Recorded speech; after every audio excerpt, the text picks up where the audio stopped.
Come on, tell you years back how I, besides going on a farm, I met a guy who looked like he was a business person. So I walked up to him and this was in the early 2000s, 2004 there. And I asked him, okay, my man, I also want to be a business person. What business must I venture into? You know what he told me? It was just before the president was giving the SONA speech. So he tells me, you see, tomorrow the president is going to be giving a speech. Before the president gives a speech, he needs to eat. So if you produce food, my man, you are in the right business. So yes, coming back to your question, Mr. President, I feel there's a lot of talent out there.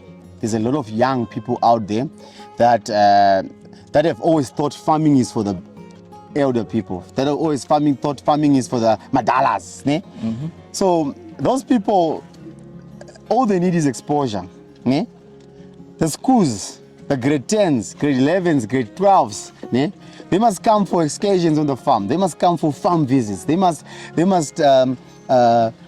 see all these things. And after school, get funds available for them.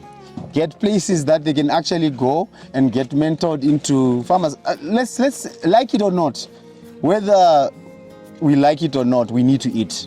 So there will always be need for food on the table. But now look at the big farmers. Look at your big farmers who have been farming for years. Ne? They're also going out of business. They're also going out. The age is caught up with them. Ne?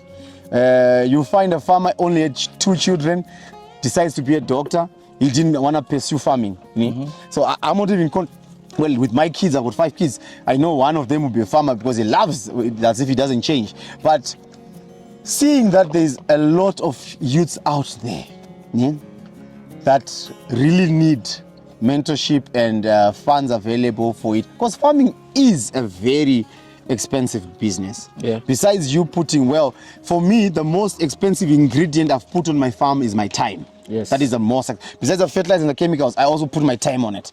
Yeah? But for a person who's coming out of school, I think if there can be more programs for the youth to take up farming.